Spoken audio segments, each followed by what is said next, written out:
Looking deep into the universe is like taking a trip down memory lane.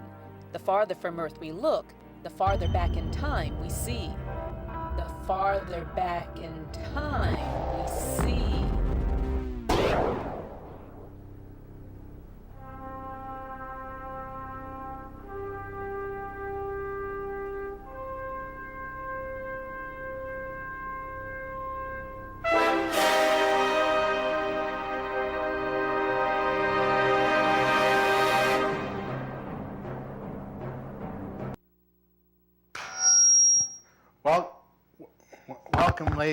Welcome, ladies and gentlemen, to the latest edition of the Wrestling Connection. I am your host with the most, your connection to the wrestling world, Mr. Ken Hill. Now, don't be alarmed, ladies and gentlemen. I'm not off-site. Bedford Television, and we're not at we're not at Monday Night Raw. Don't be alarmed. Thanks to the new green screen technology here at Bedford TV, I'm coming to you live and in color.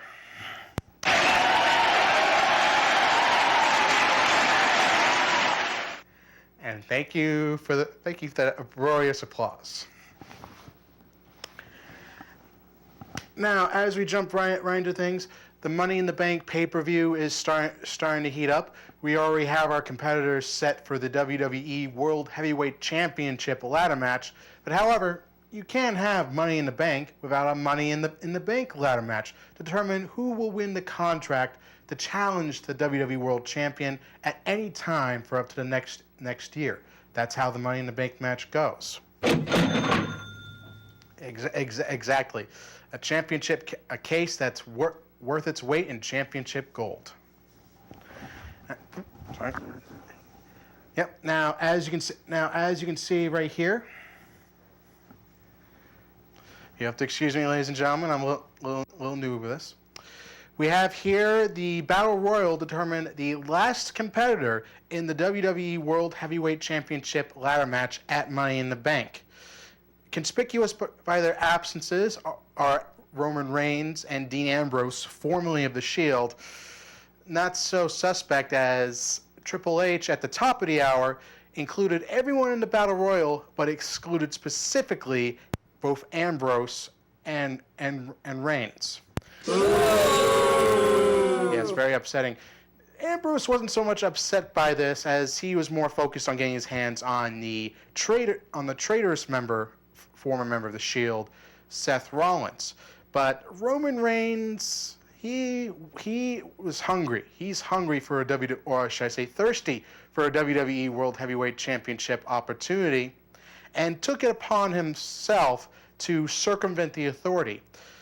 As you can see right here, playing on the insecurities and jealousy of one Miss Vicky Guerrero, the general manager of SmackDown and essentially the go-to lackey for Triple H and Stephanie of the Authority. Here you can see Reigns chatting up with Vicky. What we don't see is Roman Reigns surreptitiously sneaking something into Stephanie's coffee, which, sadly enough, we would end up finding out the results later on. As you can see here, Stephanie had a little bit of tummy trouble, and Vicky sadly found out about that firsthand. And I'll explain to you later on who was the perpetrator behind this lovely bit of humor. Moving on. Stephanie would be rushed off to the hospital by her husband Triple H, leaving a puke-stained Vicky in charge, one who was also very upset with the Authority for the way she was treated, and decided to get back at them by following Roman Reigns' advice and entering him into the Battle Royal. Reigns proved to be dominant, eliminating nearly half the competition, including the undefeated brawler Alexander Rusev here, last eliminating him with a big-time Superman punch, and also punching Roman's ticket to the Money in the Bank WWE World Heavyweight Championship match. Now that table's all set for that, we found out. Yes, you see right here Roman Reigns having qualified, and he, along with John Cena, Bray Wyatt, Cesaro, Alberto Del Rio, and Randy Orton have qualified for the WWE World Heavyweight Championship match, the ladder match, where we be guaranteed a brand new WWE World Heavyweight Champion. Now, like I said at the top of the show, that's the WWE World Heavyweight Championship match. If you're going to have Money in the Bank pay-per-view, you have to have a Money in the Bank pay-per-view match. Now, of course, later this week on SmackDown, it was and on Main Event, it was announced that there would indeed be a Money in the Bank match with 7 participants for a briefcase, which contains a championship match which could be cashed in at any time for up to 1 year. Essentially, whoever gets the briefcase holds all the power. They could cash in on the champion at any time, any show, any pay-per-view. And except for 2 times in history, every time that the Money in the Bank briefcase has been cashed in, we have had a new WWE or a new World Heavyweight Champion. So, I mean, rumors abound who's going to be in this match. We already know one participant, going to be Mr. Seth Rollins, the newest member of the Authority and the traitorous member of the Shield, seen here in action with Dolph Ziggler, who raised quite a ruckus with the Authority, outing Seth Rollins to be a turncoat, a traitor not only to the Shield but to the WWE itself, saying that the Shield stood for justice while Rollins only stood for himself. The Authority did not take that. Yes. Neither did Rollins, who competed with Ziggler in a trio of matches stemming from last week on Main Event, last Friday on SmackDown, to this Monday on Raw. Now, Ziggler would get the win, albeit by disqualification, because, as we see here, Dean Ambrose, was not going to let sleeping dogs lie, coming out and insulting Rollins,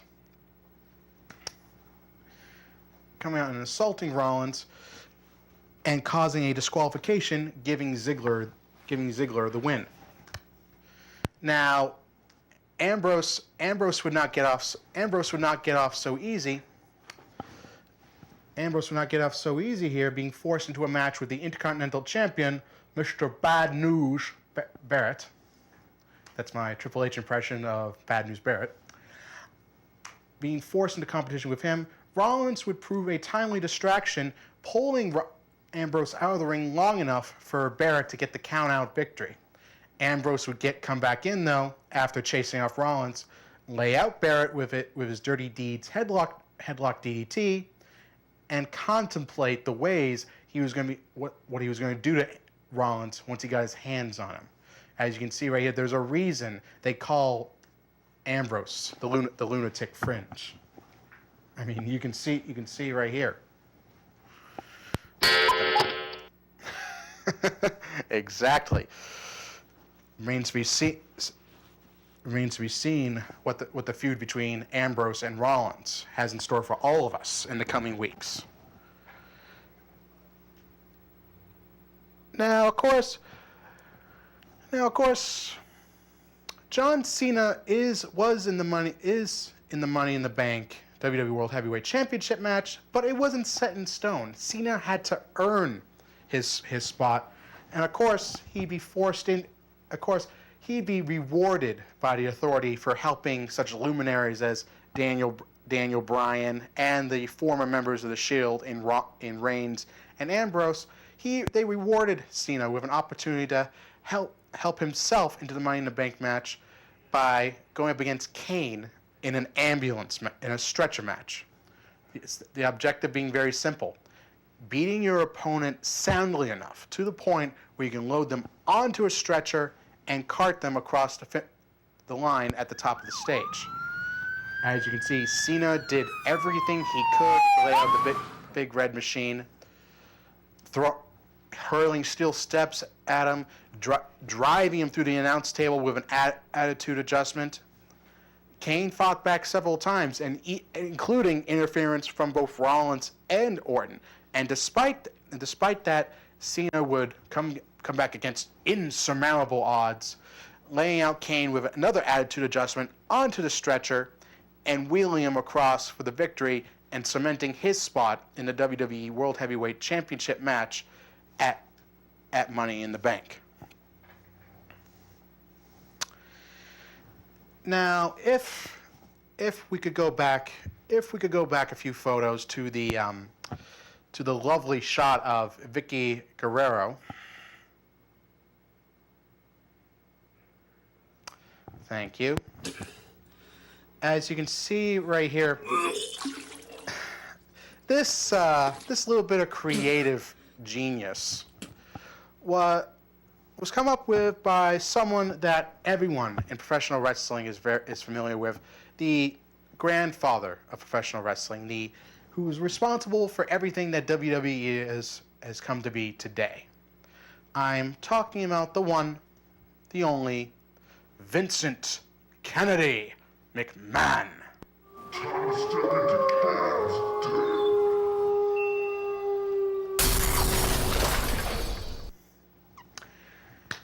Now, before anything, I want to say that I have a great amount of respect for Vince McMahon. What he's overcome, I've read about his life growing up with his mother, with his innumerable amount of stepfathers,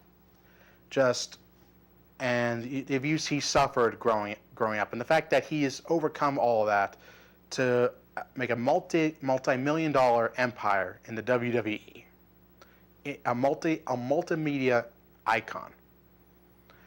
I respect him for that. I respect what he has done for entertainment. I respect what he has done for the wrestling business. And I honestly think that WWE would not be what it is today without Vincent Kennedy McMahon. However, that being said, Vince has been at the forefront of some of the most controversial and disturbing storylines and concepts that I have ever seen in my 13 years as a wrestling fan. I mean, I go back to 2002 when Kane was purportedly in the prime of his career. I mean, he was one of the most popular superstars. He was a tag team champion. He was the Intercontinental champion. He was on the top of the world, and for some reason, in his feud with Triple H for the World Heavyweight Championship, Vince thought it would be a great idea to give Kane even more of a tragic backstory. Not that being a burn victim was bad enough. Vince decided to give Kane a tragic backstory where his supposedly a girlfriend of his, Katie Vick, died in a car crash. And then here's the kicker, and for parents and grandparents who aren't comfortable with this, they filmed a segment. This is a fake segment, mind you, where supposedly there was footage of Katie Vick's funeral, where she is lying in the coffin. A dummy of her is lying in the coffin, and Triple H, dressed up as Kane, comes in and, for lack of a better term, fornicates with her. The act of fornication, and the person who greenlighted this entire storyline, which completely derailed Kane's run at the top, Vince McMahon. I mean, this is the same creative genius, who revolutionized professional wrestling, and yet you had storylines like Katie Vick. You had storylines like in 2003, where he had a father-daughter I Quit match with his daughter Stephanie McMahon. In 2006, he had a storyline where he was feuding with Shawn Michaels, a born-again Christian, and he had made a tag team match in April of 2006, pitting him and his son Shane McMahon against Shawn Michaels and God. And God. He actually booked a match. He actually booked God in a match. I mean, he had these vignettes, these promos where he and his son Shane would go to a church. He would wash his hands in holy water, and take on a religion of his own known as McMahonism. Essentially making himself out to be a god above God. He mocked God. I mean, I'm not a wholly religious person myself, but seriously, what deluded person would on air in front of millions of people mock God? It boggles my mind. And I mean, he comes up with this lowball humor. He comes up with lowball humor. I mean, with poop jokes, with puke jokes, like what we saw with Vicky Guerrero, like you see right here. This was Vince's idea. Vicky's supposed to be like, her contract's supposed to be running up, and they've been running her through the ringer pretty much. Her whole storyline up the last couple weeks has been all sorts of in-jokes. Like, Vince hates it when someone sneezes in front of him. Vince, like hates it when someone gets his coffee wrong. There's, like, so many of Vince's pet peeves and berserk buttons, and Vicky's essentially being put through the ringer because her contract is running up. This is the woman whose husband passed away. She had to sit through the whole Eddie-sploitation storyline in 2006, where his death was dragged out throughout the brunt of the year. I mean, she's had fat jokes made about her. She's been ridiculed. I mean, this woman, admittedly, she put up with this because it was a job for her. It meant supporting her family, and I respect Vicky Guerrero for that. I think she's a great person for the crap she's had to put up with. But seriously, this is ridiculous. Vince was part of the writing staff for 1 week, and we get this. So I'm sorry. He is a creative genius. He is a creative savant when it comes to professional wrestling. But when it comes to something like this, when it comes to lowball humor like this, it's not necessary. We don't need this. Vince has long passed the point of being a relevant source of humor and storyline progression. He has long since passed that. And I think it's time that people realize that Vince can no longer contribute in that way. You're fired! You're fired! You're Seriously, if I ever make it to WWE, that those will probably be the first 2 words I hear if Vince ever sees this. Moving on. Haha. Changing gears. We come to a very unique individual. For this week's Superstar Profile, a member of the Wyatt family, the incomparable Luke Harper.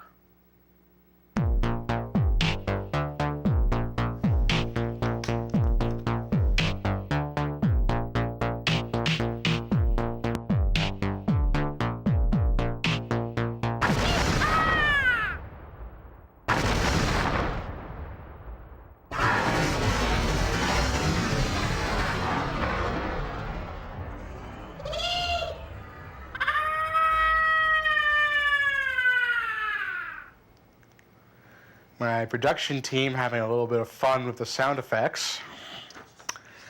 Anyway, Luke Harper started out in professional wrestling in 2003, originally as Brody Lee.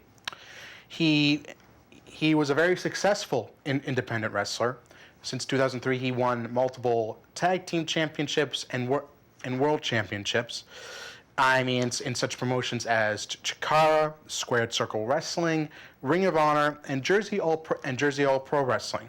Evolve, and even competed across the seas in Dragon Gate USA and Dragon Gate Japan. However, his biggest success would be when he came to WWE's NXT promotion in 2012. Seemingly just competing as your average big wrestler, he had a number of power moves and moved extremely well for a 300-plus pounder. But his biggest success he would find when he became a member of the now infamous Wyatt family, alongside Eric Rowan and the patriarch of the Wyatt family, Bray Wyatt. Luke Harper is typically a quiet individual. He doesn't speak up as much when Bray Wyatt is at the center, when Bray Wyatt has the limelight. But in the few moments we've heard Luke Harper talk, he is eloquent, he is soft-spoken, but has a very stern tone, and a wild-eyed stare, as you can see right here, which can throw off many an opponent.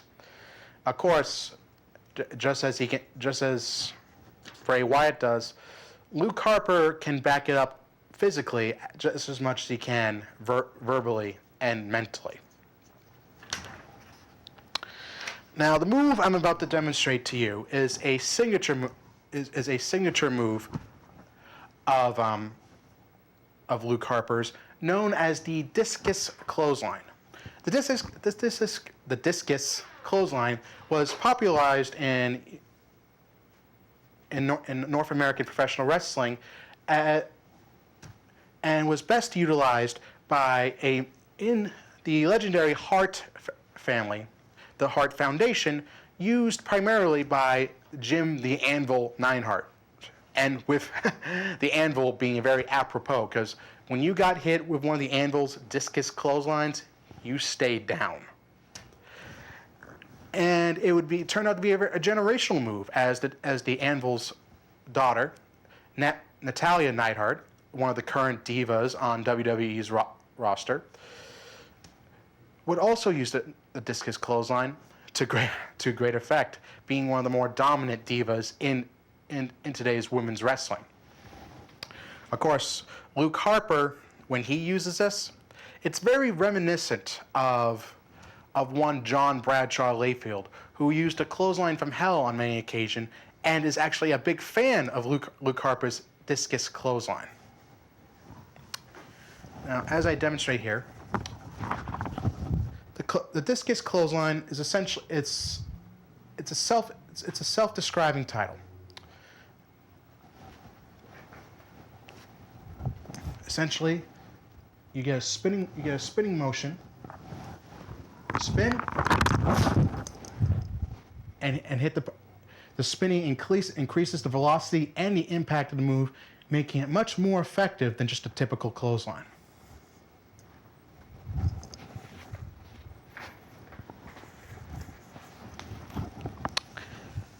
Now, as we approach the end of today's show, I wanted to start a new segment, which I haven't quite come up with a name yet, but is I like to bring a more informational approach to professional wrestling. And this week, I like to inform the audience about the different kinds of wrestling fans that you see. Now, much like myself, there are analytical fans who've been watching professional wrestling long enough that they develop a taste for it, that they choose to break it down and analyze it and critique it. Essentially analytical fans, essentially. Now, of course, there are also what we call marks, essentially fans who are specifically for or against a particular wrestling character. Like there are plenty of John Cena anti-marks. There are plenty of people who are marks for wrestlers like Daniel Bryan or CM Punk or Bray Wyatt. Essentially, people who are specifically there to see one particular superstar or tag team or diva.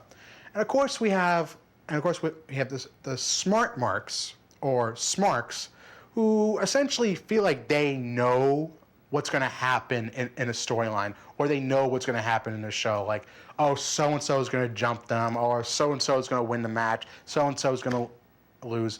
Like, John Cena is going to win this in 5 moves or less. Essentially, smarks are fans who feel like they know what's going to happen, and yet they go to the show anyway, just so if by some off chance they actually end up being right, they could tell all their friends on Facebook or YouTube or their wrestling blogs, oh, I told you so. I told you it was going to happen. I knew it was going to happen. And of course, when they end up being wrong, they go the 3 magic words: deny, deny, deny. Now, of course, we come to the usually more disturbing fans, the hardcore wrestling fans, which I admit I was one of them.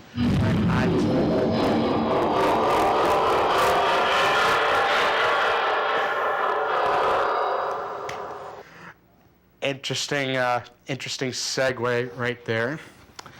Hardcore fans are just people who fail to really separate the fantasy and reality of professional wrestling.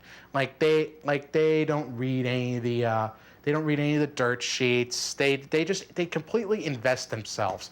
Like they spend their life savings on wrestling merchandise, on tickets to see all the live events and pay-per-views. They go out of their way to essentially, professional wrestling is their life.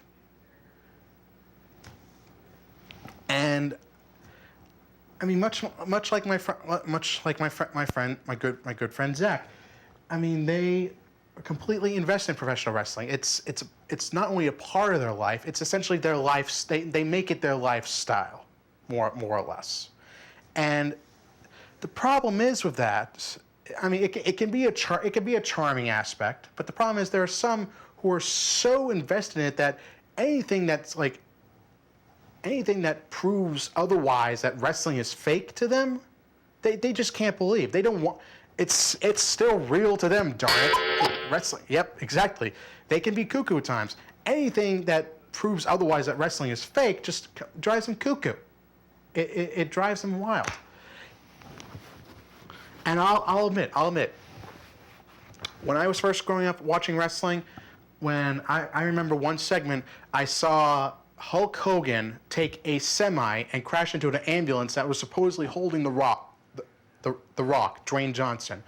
I ran upstairs. I sprinted upstairs to my mom and dad. I said, "Oh my God!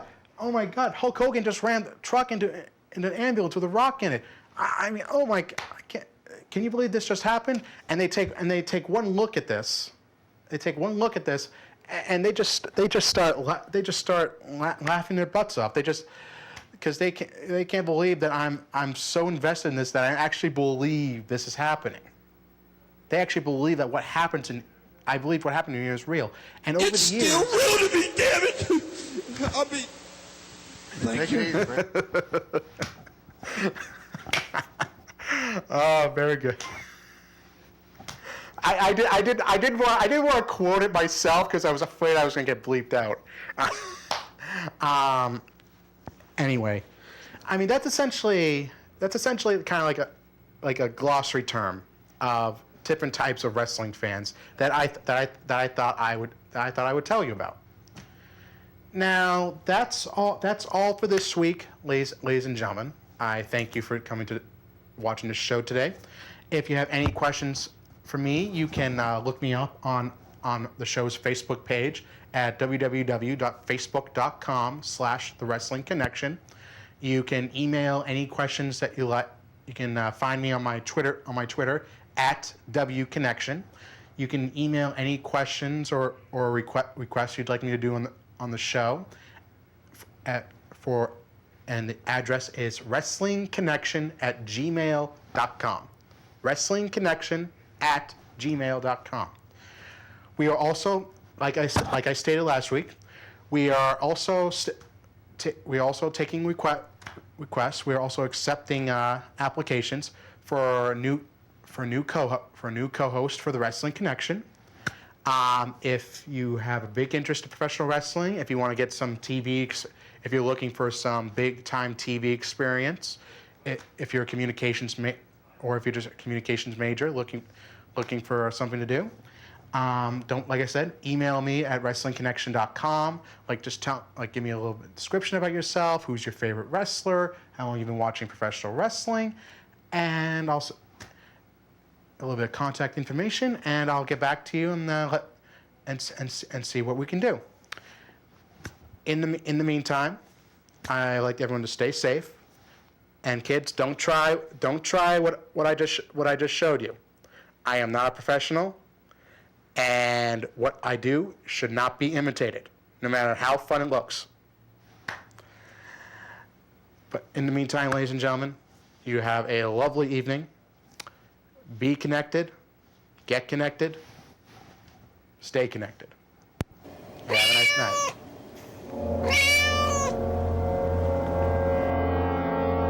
Looking deep into the universe is like taking a trip down memory lane. The farther from Earth we look, the farther back in time we see. The farther back in time we see.